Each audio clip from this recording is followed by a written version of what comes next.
Nah, ini tidak boleh terulang kembali ketika kamu nanti menyampaikan kalimat di dalam ceramahmu.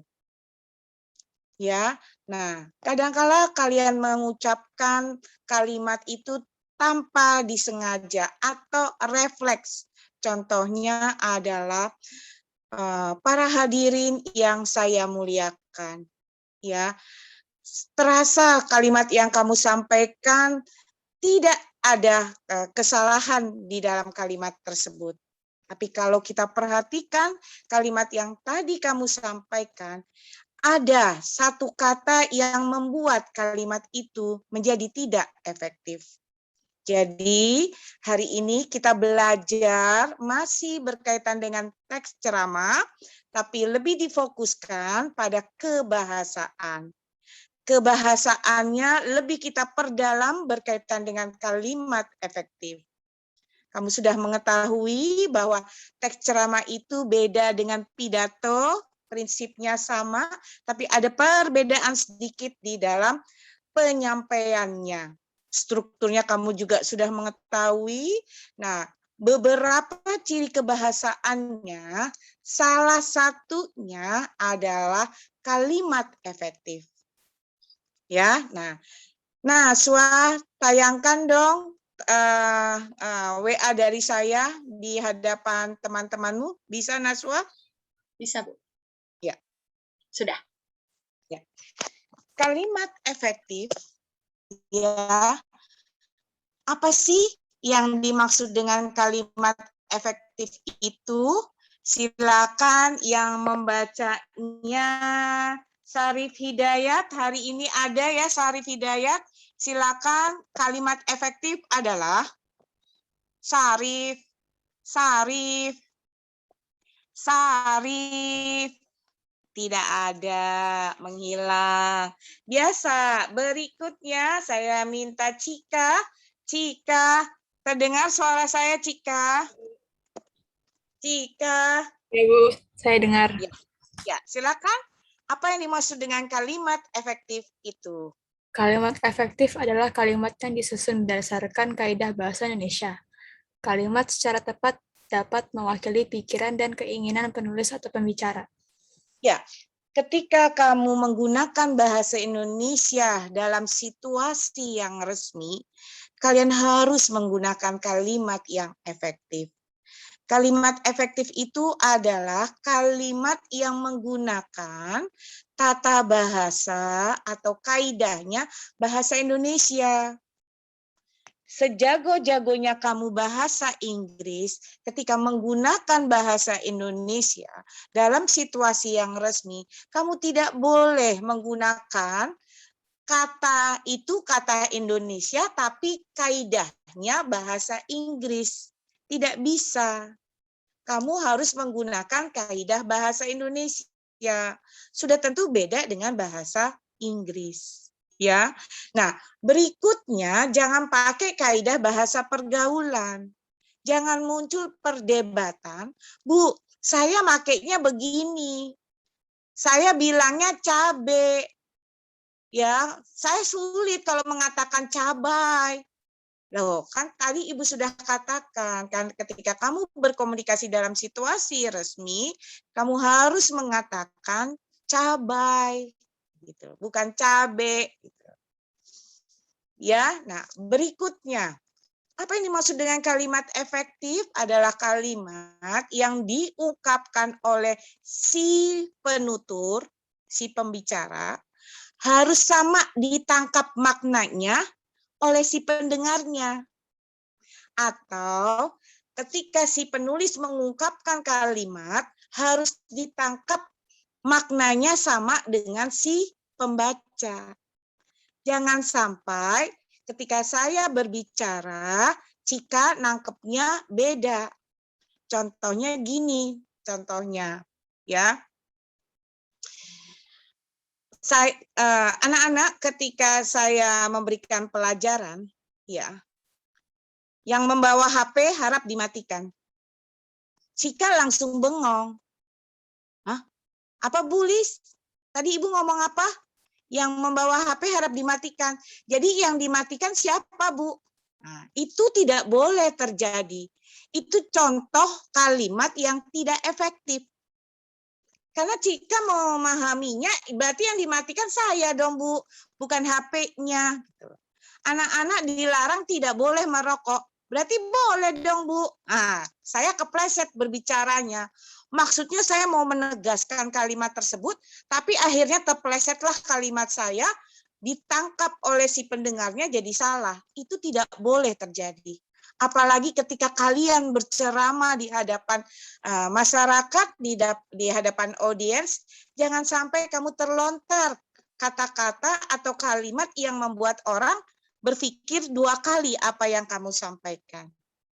Itu pengertian kalimat efektif. Kamu tulis ya, kamu tulis pengertian kalimat efektif. Berikutnya, gimana sih bahwa kalimat yang kita sampaikan itu betul? Maka punya ciri-ciri khasnya. Dan ciri-ciri khasnya cukup banyak. Kriteria, kalau kita sebut sebagai kalimat efektif, itu ada beberapa kriteria. Untuk hari ini, untuk kelas 11, semester pertama, saya hadirkan hanya 5 ciri khas yang sering kamu ungkapkan di dalam penyampaian kalimat tersebut. Kita mulai ya. Nomor 1, Rahma Wulandari. Silakan Rahma Wulandari dibaca ciri-ciri kalimat efektif. Ciri kalimat efektif. 1. Kehematan. Contoh, anggrek adalah merupakan satu suku tumbuhan berbunga dengan anggota aneka jenis terbanyak. Ya. Ulang kembali deh, siapa tadi, Rahma, kamu pakai kalimatnya yang enak ketika kamu berbicara menyampaikan sebuah ceramah tentang pengetahuan biologimu yang berkaitan dengan anggrek. Kamu tuh senang sekali mengutarakannya dengan kalimat yang begitu panjang, percaya diri, tapi secara tidak langsung kamu terpeleset ketika mengucapkan kalimat tersebut.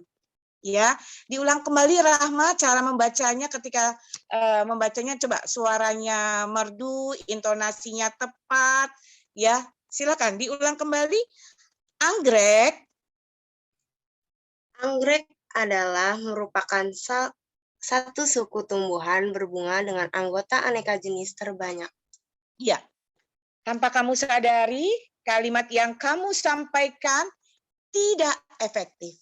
Penyebabnya kehematan. Pemborosan. Ada pemborosan kata, ada mubazir. Yang sebenarnya cukup saja kamu gunakan satu kata tersebut. Maknanya sama. Nah, saya coba Rahma. Kamu tahu tidak di mana letak kesalahannya Rahma? Itu kan udah ada adalah, tapi ada merupakan juga. Kayak harusnya satu aja. Satu aja. Tapi ketika berceramah, itu enak deh kamu mengucapkannya. Adalah, merupakan, sambil dengan gaya kamu. Loh, kamu jadi boros deh. Mau bergaya, justru boros. Tapi ingat, ketika ada satu kalimat, ya, tidak hanya satu saja kata itu terdapat yang salah. Ada beberapa kata berikutnya yang sebenarnya juga tidak efektif. Bisa dicek Rahma yang mana kata yang tidak efektifnya, yang pemborosannya? Ya, dengan anggota aneka. Aneka itu sudah banyak. Ya, kenapa pakai terbanyak? Bu, biar enak, Bu, biar ditegaskan. Nggak bisa, jadi boros. Jadi cukup dengan aneka jenis, dengan aneka jenisnya. Gitu. Ngerti ya? Yang kedua dibaca oleh Talita. Silakan Talita. Talita, kelogisan. Talita.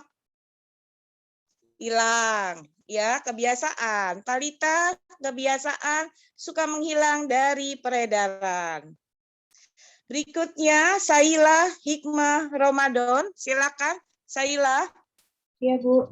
Ya, silakan. 2. Kelogisan atau masuk akal. Contoh, waktu dan tempat kami persilahkan. Iya.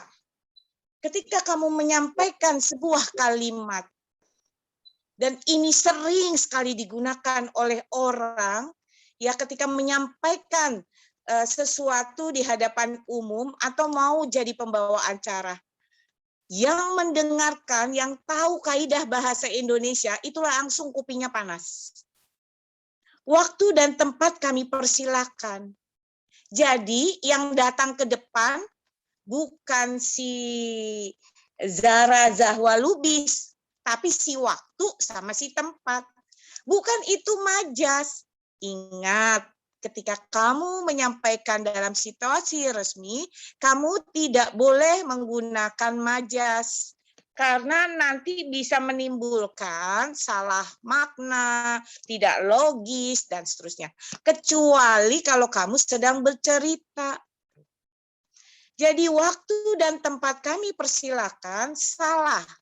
Harusnya langsung saja Muhammad Guntur Priyono. Halo Muhammad Guntur Priyono, dipersilakan maju ke depan untuk menyampaikan pesan yang yang mampu memberikan motivasi buat teman-teman 11 IPA 7 dan 11 IPA 8. Jadi yang datang adalah si Guntur, bukan si waktu dan tempat. Berikutnya adalah kecermatan. Jangan sampai kamu menggunakan kalimat tidak cermat. Apa maksudnya tidak cermat? Ambigu. Jadi sebuah kalimat tidak boleh bermakna ganda. Ya, tidak boleh ambigu. Jadi harus maknanya satu. Ambigu itu bermakna ganda. Tidak bermakna ganda. Contohnya adalah kucing makan tikus mati. Kucing makan tikus mati. Kalau mau digunakan secara lisan, boleh ditambahkan dengan kucing makan tikus, kemudian mati. Boleh, maknanya jelas. Tapi kalau kucing makan tikus mati, maka jawabannya Ganesha, halo Ganesha, maknanya apa? Jadi yang mati kucingnya atau tikusnya? Maknanya ada beberapa makna bukan menurut saya, Bu. Iya. Kenapa? Ada maknanya dua. Kenapa? Karena kucing benar. Jadi kalau misalkan kucing makan tikus terus mati, jadi kucingnya mati gitu ya, Bu? Iya, tapi tikusnya juga kemudian iya. Pasti tikusnya juga mati dong. Kucing makan tikus kemudian mati. Ya otomatis dong tikusnya juga mati. Iya. Tapi kalau kamu katakan dengan kucing makan bangkai tikus, maka sudah jelas si kucingnya makan tikus yang sudah mati. Ya, atau kucing makan tikus kemudian mati. Berarti nanti itu akan jelas yang matinya ada kemudian kucing itu mati. Jelas. Jadi tidak ambigu. Contoh, anak-anak, jangan lo ya usia masih 17 tahun, kamu jangan sekali-sekali dilarang tidak boleh merokok. Waduh, berarti Ibu Lis ngajarin kita merokok dong. Nah, maknanya jadi ambigu. Gitu. Yang dimaksudkan apa? Dan banyak sekali contoh-contoh kalimat yang kita sampaikan saat berceramah, kalimat itu terasa maknanya membingungkan. Kok jadi maknanya dua? Gitu loh. Ganesha membeli buku sejarah baru. Nah, yang buku barunya yang mana nih? Harus dijelaskan supaya ditegaskan pakai kata penghubung atau dirombak atau yang lainnya. Kita lanjutkan. Berikutnya adalah kesejajaran. Kenapa, Pak? Ya, sebentar ya, Pak ya. Kesejajaran. Kesejajaran itu di dalam menggunakan kalimat itu rapi semuanya. Jadi ketika kalian di rumah pun ruangan harus rapi. Berlalu lintas juga kita harus taat pada aturan. Rapi kalau harus di sebelah kiri motor. Jangan semaunya. Begitulah bahasa Indonesia. Bahasa Indonesia juga mengutamakan kerapian. Apa yang dimaksud kerapian? Kesejajaran. Contohnya begini. Anak itu biasa setiap hari belajar, berolahraga, dan memainkan musik. Selintas tidak bermasalah. Sama saja ketika kamar kamu berantakan, kamu tidak bermasalah gitu. Masih bisa bobo, masih bisa nyaman, dan seterusnya. Nah, tapi kalau misalkan kita rapikan, itu lebih terdengar enak. Maka jadilah kalimatnya pekerjaan rutin anak itu setiap hari belajar, berolahraga, dan bermain musik. Ya. Berikutnya yang kelima. Veronica, halo Veronica. Veronica, ya. Silakan nomor 5 Veronica. 5. Ketepatan kata atau diksi tepat. Contohnya, anak itu mencurahkan emosi amarahnya kepada teman-temannya. Iya. Ini jelas salah, pilihan katanya tidak tepat. Ya, anak itu harusnya meluapkan emosinya. Kalau mencurahkan isi hatinya. Kalau ini kelihatan salah. Ya, tapi ada kadang-kala kamu tidak bisa menempatkan kata itu dengan baik. Contohnya, raja itu meninggal dunia. Salah. Tidak tepat. Kedengarannya tidak baik. Dan bisa terjadi ketersinggungan. Ketersinggungan karena ucapan kamu tidak tepat. Harusnya mangkat atau wafat. Gitu. Dari penjelasan tentang kriteria kalimat efektif, 5 ini dulu yang sering kamu utarakan di dalam penyampaian kalimat ketika kamu berceramah. Sudah? Sampai di sini. Ada yang ingin bertanya? Karena pukul 11 tepat, kita ulangan berkaitan dengan soal-soal kalimat efektif. Silakan kamu lihat buku. Ya, tapi tidak boleh lihat jawaban teman kamu. Dikerjakan di kertas selembar, tuliskan soalnya terlebih dahulu, kemudian tuliskan B, kalau itu B berarti tidak dibetulkan, kalau S tuliskan S, kemudian di bawahnya dibetulkan sesuai dengan kaidah bahasa Indonesia. Bisa dipahami berkaitan dengan kebahasaan, tentang fokus kalimat efektif. Ada yang mau bertanya? Bu, saya ingin bertanya, Bu. Boleh, silakan. Sebutkan nama. Ganesha Rahman Nuswantoro. Ya. Ya, untuk yang kalimat nomor 4 itu apakah pekerjaan rutin dan setiap hari itu efektif ya, Bu? Bukannya untuk kata yang pekerjaan rutin terus setiap hari itu bukannya bermakna sama ya, Bu? Apakah kita bisa menghilangkan? Nah, ya betul. Kan tadi saya sudah mengatakan Ganesha. Bagus sekali Ganesha, berarti kamu sudah ngerti. Tadi saya sudah mengatakan bahwa satu kalimat kesalahannya tidak hanya satu ya. Karena saya tadi fokus ada tamu, hilang deh konsentrasi saya. Tetapi makasih sudah diingatkan oleh Ganesha. Maka cara pembetulannya bagaimana Ganesha? Pekerjaan rutin anak itu belajar, berolahraga, dan bermain musik. Ya, ya. Setiap hari, boleh diletakkannya di depan, nggak apa-apa. Setiap hari pekerjaan anak itu belajar, berolahraga, dan bermain musik. Makasih, berarti kalian sudah memahami apa yang Ibu maksudkan. Ya, jadi nanti dalam ulangan saya sengaja saya memberikan yang mudah saja, karena sulit sekali bagi saya untuk memonitor kalian, kejujuran kalian, sampai di manakah pemahaman kamu tentang pelajaran bahasa Indonesia.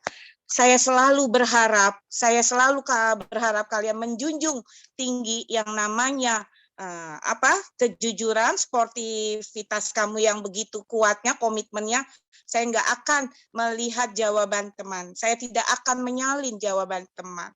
Tapi tadi saya memperbolehkan. Kamu buka dari Google boleh, kamu buka dari buku catatan diperbolehkan. Ya, selama saya mengatakan diperbolehkan membuka Google, silakan. Tapi saya tidak mau kamu menyalin jawaban dari temanmu. Sia-sia kita belajar seperti itu. Gitu? Halo, bisa dipahami? Kita mulai ya, pukul 11. Dengan cara kamu langsung mundur dari saya, kemudian tepat pukul waktunya hanya sebentar, hanya 40 menit. Tidak tepat pukul 11.45 dikumpulkan, mohon maaf. Mohon maaf, tidak saya koreksi. Walaupun saya tidak memberikan komentar, tapi kamu nanti bisa melihat sendiri di rapot yang akan saya berikan semester 5. Begitu? Halo? Bisa? Bisa ya? Bisa, Bu. Ngerti ya? Iya, siap. Siapkan kertas selembar, tuliskan, nanti kirim di Google Classroom. Sebentar. Ibu mundur, kamu juga boleh mundur, siap untuk ulangan. Permisi, Bu. Maaf, Bu. Ya? Saya ingin bertanya, Bu. Boleh? Untuk yang nomor 1 itu, anggrek adalah satu suku tumbuhan. Itu maksudnya anggrek adalah salah satu suku tumbuhan, bukan, Bu? Soalnya itu nggak Ya. ada kata bawahnya. Boleh pakai kata salah juga nggak apa-apa. Enggak juga nggak apa-apa, Say. Kamu terbiasa aja. Kamu terbiasa mengucapkan salah satu tumbuhan. Sebetulnya udah satu ya salah gitu. Salah satu ya udah cukup aja bilang satu aja. Nah, kebiasaan. Nah, untuk inilah kita harus membiasakan diri menggunakan kalimat yang efektif. Butuh waktu untuk menyampaikan kalimat itu dengan tepat gitu. Butuh waktu. Makanya kadang-kala terpleset lah. Tadi saya menuliskan tidak pakai kata salah. Salah satu. Ya, nggak apa-apa di dalam bahasa Indonesia nggak apa-apa gitu loh. Ya mau ditambahkan juga nggak apa-apa, itu penekanan. Tapi ketika menekankan tidak membuat berantakan kalimat tersebut. Gitu? Contoh nih ya, saya terus menekan ya meja itu dengan sekuat tenaga. Saya terus menekan itu udah jamak, udah beberapa kali. Jadi nggak usah pakai terus dan seterusnya. Penyebabnya apa? Penyebabnya adalah mubazir. Begitu yang bisa saya sampaikan karena saya harus segera mundur, waktunya sangat terbatas, soalnya hanya 20, kecepatan kamu di dalam menjawabnya. Kalimatnya tidak panjang-panjang, saya menghadirkannya masih pendek, masih mudah, tidak dalam teks. Tidak dalam teks. Kalau ulangan nanti yang sebenarnya di PAS itu masuknya di dalam dalam teks untuk kamu cari satu persatu kamu cari. Kalau ini udah saya hadirkan satu kalimat, kamu baca betul atau salah. Begitu yang ingin saya sampaikan. Halo, udah? Kalau tidak saya mundur ya. Baik, Bu. Boleh Terima kamu kasih. WA saya. Boleh WA saya, tapi bukan minta jawaban. Begitu. Makasih Naswa sudah jadi host dalam pelajaran saya. Siva, halo Siva, hadir ya Siva? Siva. Sepertinya Syifa terkendala perangkat, Bu.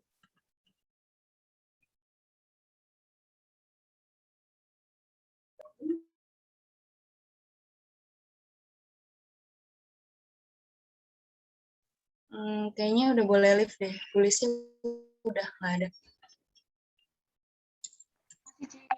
Oke, thank you GN ya. Yuk.